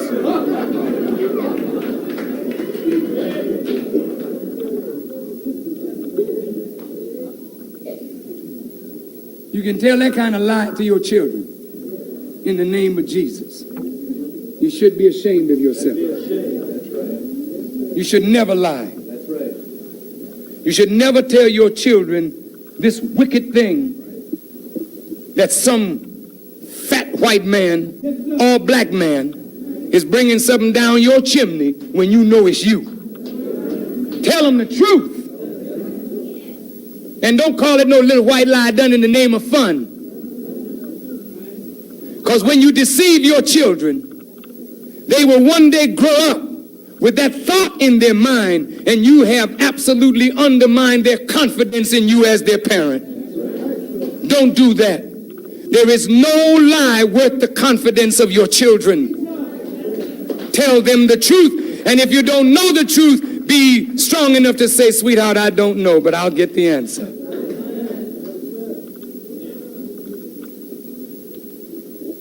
Elijah Muhammad was right on it. And I'm only too sorry that so many of us, since he's been gone, have lost our lives, lost our minds, lost our way, all because we took him to be in error.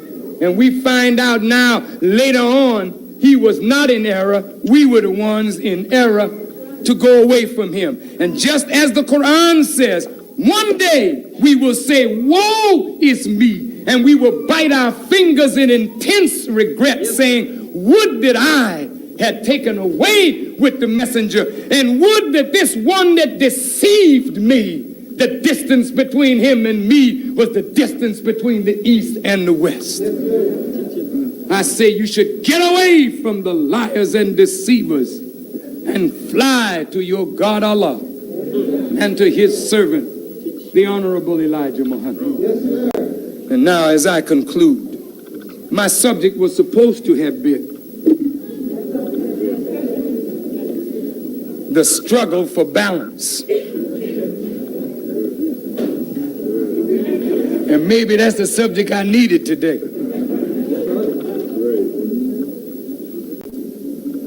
We have a course of study here at the Final Call building, which you all are welcome to attend.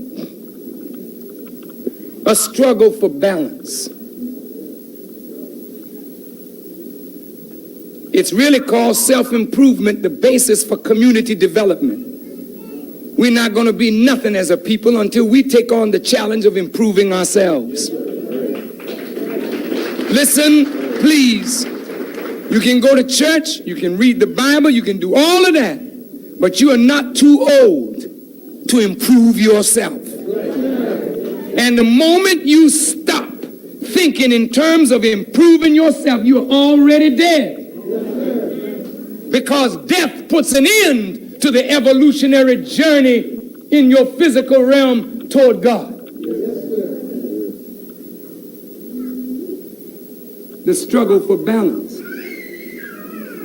We have been an imbalanced people all our lives. It's not your fault, not mine, but we are imbalanced.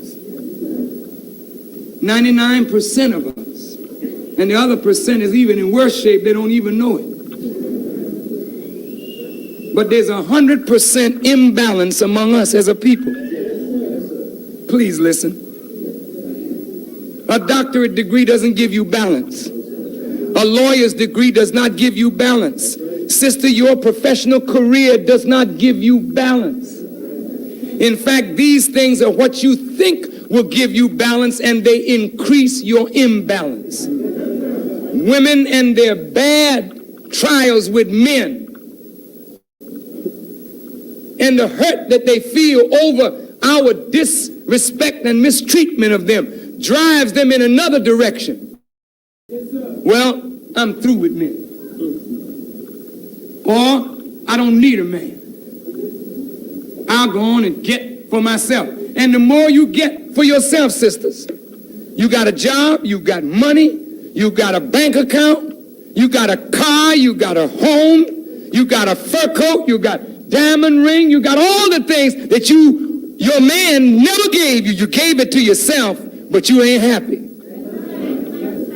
Because your happiness was not meant to be in those things that you thought he could provide you with, that he failed to provide you with, that made you get rid of him. And you're still now single and unhappy and out of balance. In other words, nuts. Wait.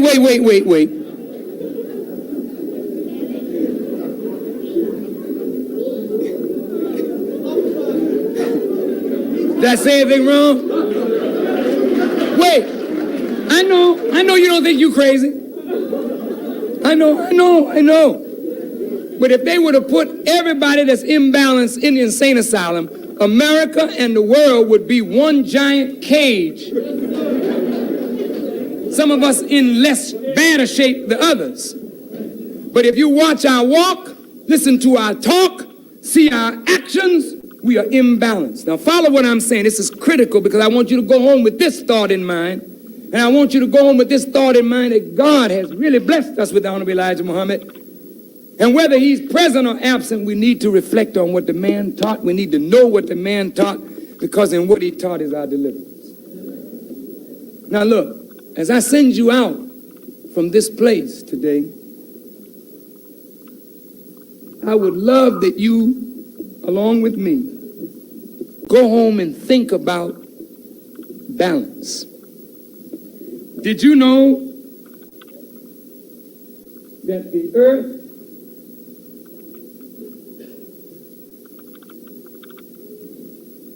is oblong, right? Yes, sir. Is it? Yes, sir. If it's oblong and not perfectly round, it doesn't have a smooth motion. There's a wobble in the motion of the earth. Right through the earth is what is called an axis. Is that right? Yes, sir. And that axis is on an incline. And that incline is 23 degrees, 30 minutes to the plane of the Earth's orbit. Now, that don't make too much sense to anybody, but hang in there with me, will you?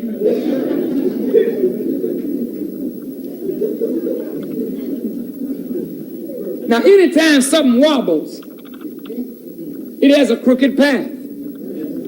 You ever been in your car and the tire is imbalanced? Yes. Is it a smooth ride? No, sir. It isn't? No, sir. How does it make you feel after you've been riding for 1 hour in a car where there's a wobble in the tire? You were so glad when that ride stopped. You get out, you don't want to walk, but I mean, good God, that wasn't a comfortable ride either, was it? But there's a wobble in the earth, but you don't feel nothing. And the earth is moving at the speed of 1,037 1/3 miles per hour on its way around the sun, and you don't even know you're moving. Isn't that a smooth ride? Yes, sir. God is something, ain't he? Isn't it wonderful? You came up out of the earth and didn't know you was moving.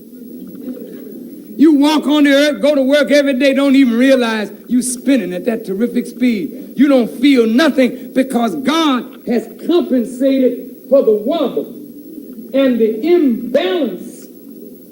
He's brought up mountains in the earth. The Quran says that the earth would not convulse with you like you put weights on a tire. She just balanced. And the balance is so exquisite till you can't even feel motion That means little or no friction. Of course, we know there is some friction because it's not a perfect motion. Now, what does this tell us? What are we learning from this?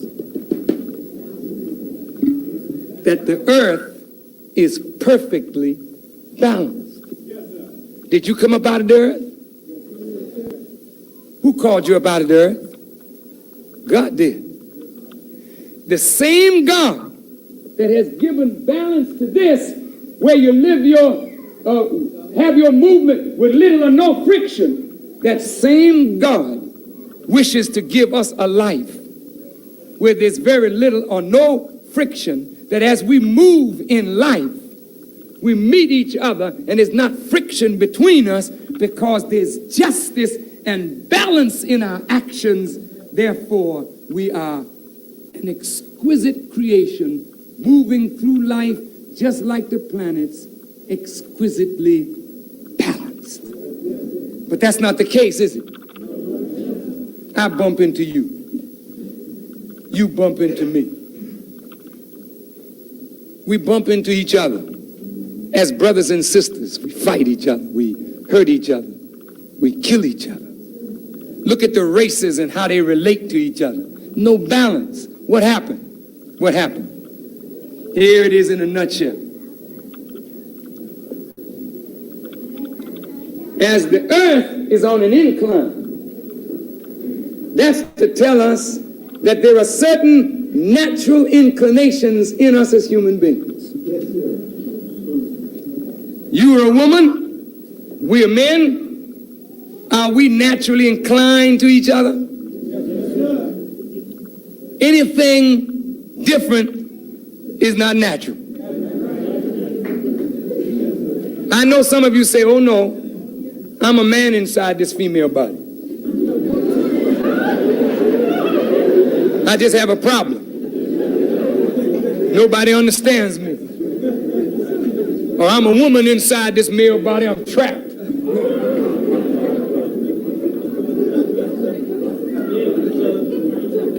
So because I'm a woman in a man's body, I incline to men. But that inclination is something that was made. The God of nature don't make mistakes. He don't give you a physical body of a male. And he didn't give you the spiritual capacity of the man and the leanings of the man. That's wrong. Because you can't have a baby, can you? You may want to be a woman, but you can't do that thing, can you? No, you can't grow no breasts, can you? Oh yeah, I know what you do. You take you some hormones and you grow some breasts, but you can't put no baby on it.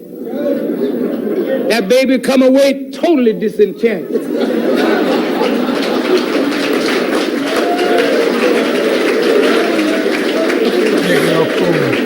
That's some real shit. So God didn't make no mistake. You're a man and you're a woman. And the natures of you both is complementary by God's creative plan to one another. And we find fulfillment as we naturally incline toward one another. Now, there's a time in your life as a girl and in our life as young boys, we ain't thinking about girls. I mean, we started kind of early, and they starting earlier all the time. But there is a time when you don't think about boys, is that right? You like to be with other little girls. Is that true? You soon outgrow that, don't you? Likewise. Now, as we outgrow these things, we start following what? Our inclination. I'm inclined to the woman, therefore I got to find me one to fulfill life. I'm inclined to the man, sister talking, therefore I must find a man to fulfill my life. Very good. But that's a secondary inclination. And no matter how much you incline to the man and incline to the woman, when you find that woman that you've been looking for, and you find the man that you've been looking for, it affects you tremendously, doesn't it? Have you ever been affected like that? May have been a long time ago, but let's go back and think about it.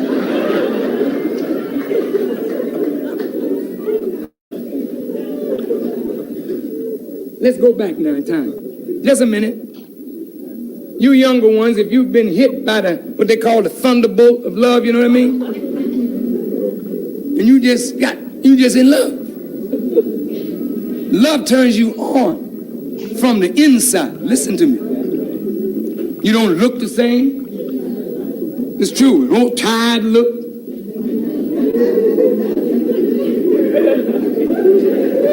All of a sudden you get life from somewhere. And people begin noticing you. Oh, you look so different. They say, well, what is it? Well, you don't know how to answer this. I don't know. Maybe it's my diet. Maybe you know what it is. It's that man. Is that right? And she has an effect on you, brother. She's in your mind, you know? He's in your mind. You're supposed to be on your job, concentrating. Here he comes. Pow. They see you on the job with your foot on the pedal of the machine. You're a seamstress, and the machine ain't going, you know what I mean? Or it's going, but you ain't with it. You sewed up the wrong side of the material. And the foreman said, what's the matter with you, girl? I'm just in love. Now that's serious. That love is powerful. It affects you.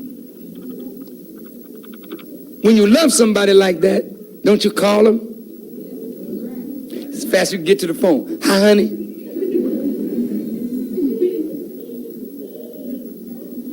They call you. You get so much joy out of each other's company. But what is it about this thing called love that got you so hooked up now? It's because that person satisfied a need in you. You needed something, that's the person that filled it. And because they fulfilled the need, that just makes the love in you just grow. But I said it's a secondary inclination. After a while, something happens. As it did happen, didn't it? Didn't it happen? Your little bubble got busted, right? What happened to that beautiful love affair? It's gone. And left you broke up, tore down, beat up. Now people look at you and say, we know what happened.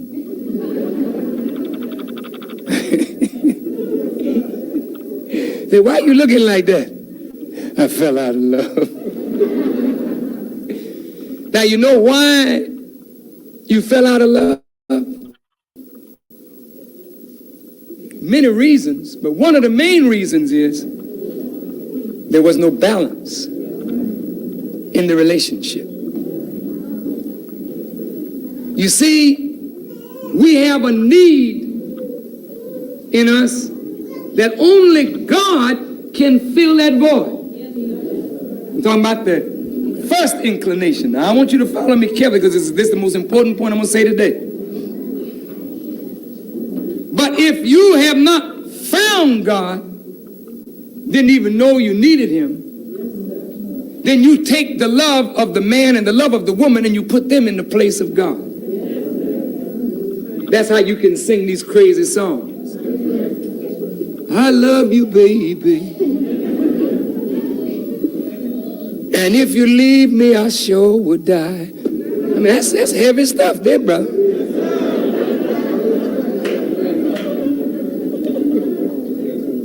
Say, when you left me, baby, the sun just wouldn't shine. I mean, now that's heavy, brother.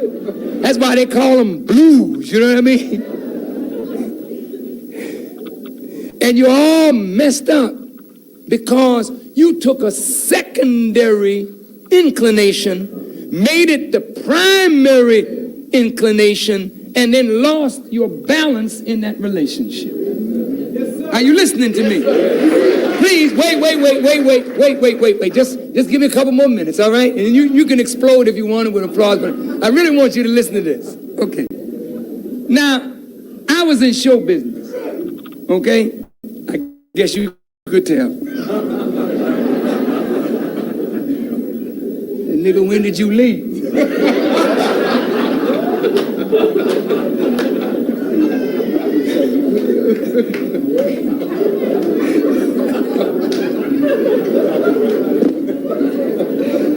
Oh, the minister had to get, I had to get that.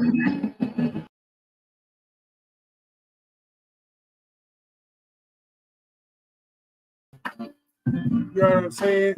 That's real shit. Like I said, You gotta get it, man. Rap shit, never get said, man. This is the real shit. It's on the mother shit type shit. You know what I'm saying? They say rapping is good living, huh? You feel like when you get it, you gotta get it, huh? A lot of people think it's easy, homie, not at all. It ain't easy. Same nigga feel like you ain't got them all. And when you start popping off, it's like Tylenol. Until you single play out and you start dying off. Two choices, you either ride it till the tires off, or switch it up and start singing like they had a roll. I'm still a nigga in the trap, so who am I to talk? I just zone out and produce and play the piano, so niggas don't buy records, they try to make us add some souls on some pop shit, cut Rap City in the basement off. This hip hop shit done slowed down since it's taking off. And you can sit and complain, but it won't get you fall. And you can pitch and hissy fit curse and flip them off, because to them you were only who they could treat you off. It's fucked up, nigga. Never promise what you keep. That's the struggle. It's reality. Never promise what you can keep. That's the struggle. It's reality. World, cause we living in hell. Got me running my changes to get in this bill. Yeah, my brother, that's my nigga. I'm supposed to be rich, the closest thing I ever had to a fatherly figure. When my mama shook my props, said he was a bullshitter. It was just me and my brother. Look, my brother's my nigga, so you know I got your back like your spine, and I'm yet to see another nigga ever match your grind, nigga. 24/7, twilight to sunrise. It was nothing they could tell us. It was money on our minds. It was triple Cuban links all at the same time. It was bulletproof windows on the 745s, nigga. You know the game got its lows and its highs in it. You know the people keep their nose up in my business. Is it a crime for a nigga to see the sky's limit, reaching for the stars? I had you reaching through the boards. Trap. Never promise what you can keep. That's the struggle. It's with reality. Yo, show me a stage and I rhyme a page. Rap, sing choruses, performing for the audience. They applauding it, record labels exploiting it. Telling stories of pain and they recording it. How they selling our slang and now they talking shit. Wish I could give them my shoes and tell them walking this. Thugs singing the blues and now they fortunate, make them mad. Flossing shit you thought we never had. Ghetto niggas pulling up in something elegant. I guess if it's one man's trash, I was a treasury. So that settles it. Metal spit, quick to be the devil for the benefit. Only if I'm getting rich. It's like a cycle. These tracks that I'm blessing, it's mirrors to my pain. So I'm rapping my reflection. Living in the rain got me blacking out. I'm stressing. I'm reliving my vision. I'm repeating my life. My words fight back in punchlines. Disrespectful, but I'd rather let my voice box the instrumental. I got a one-track mind, putting lines together. It gets some flow before I go. I can't shine forever. No. Never promise what you can keep. That's the struggle. It's with reality. Never promise what you can keep. Cause everything else is struggle. It's with reality. Yeah,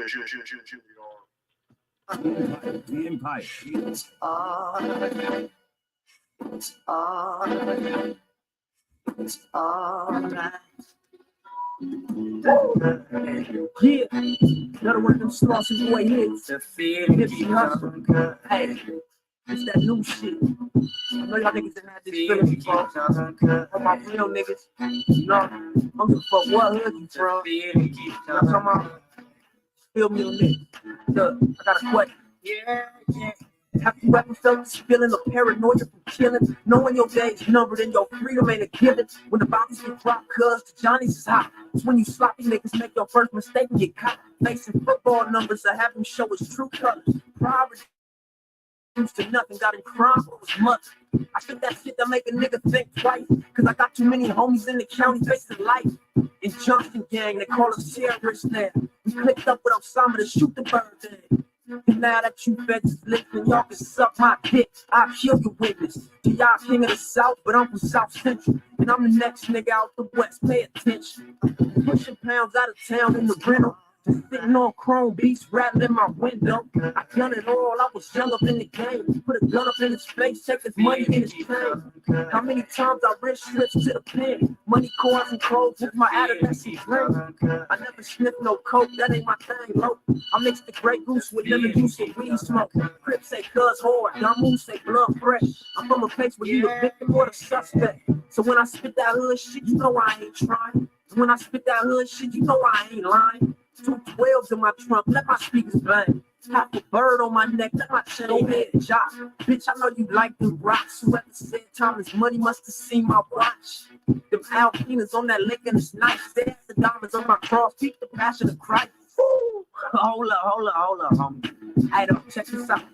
You heard what that nigga just said, though? You feel me? Y'all finna buy my album. Y'all finna start paying for this shit, homie. Y'all talking about Sauce and Boy Records.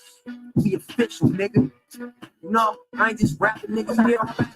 Nigga, that's 500 grams, nigga. That's half a bird, nigga. That's what I just got on my white teeth, nigga. You feel me? Nipsey Hussle, yeah. Ain't too many young niggas don't do it like I did. Oh, yeah. What up, Jay Stone? What up, Seth Trill? Because you can prom. Feel me? It's like this is it, nigga. Yeah. Say damn, what it do? What it do, my nigga? Good enough. Yeah. Raw, sauce and boy, sauce and boy. Raw, sauce and boy, sauce. Raw, sauce and boy, sauce and boy. Raw, sauce and boy, sauce. Raw, sauce and boy, sauce and boy.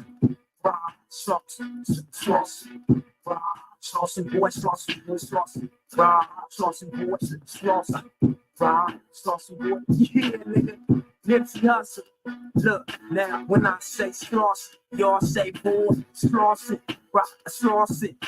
When I say Nipsey, y'all say hustle, Nipsey, Nipsey. When I say sloss it, y'all say boy, sloss it. Yeah. The Empire. All right. Appreciate everybody that stopped through. This has been the Goob Show. Pomona in the building. Shout out to all my niggas. Like I say, shout out to JT, the bigger figure, on one of the lives as far as representing that UFO shit. Shout out to Muhammad 68. Appreciate you with the live on with Louis Farrakhan. Appreciate all that content. You know what I'm saying? It is what it is. I'm back with another live couple days. Southside Saturdays. Do it tomorrow. But I appreciate everybody that stopped through. Austin, Texas, neighborhood real. Stay true. Crystal Ram, Sir Uncle Buck, the wife, Sinead Jackson. Who else we got up in here? We give all the shout outs to Dre Too Much, Stan, Kev Mac Videos, Bacardi, Theta Armor Khan, appreciate you, Monique, Patrick Ambrose, and all those that may have tapped in and tapped out. I appreciate everybody that stopped through. You know what I'm saying? I do what I do. Continue to get this insight on the UFO shit. I'm gonna have different people, different aspects, different sides, different views. Some is believable, some ain't. You know what I'm saying? But hey, that's what I do. On the weekdays, man. the fuck I do. I can talk about my promoter shit and all that on the weekends, but on the weekdays, nigga, I'm going with my UFO shit. Like it or hate it, it don't matter to me. One thing I'm not gonna do, I'm not gonna fuck with you niggas on that bullshit. That's what I'm not gonna do. But until the next issue, peace. I'm out of here. Essence.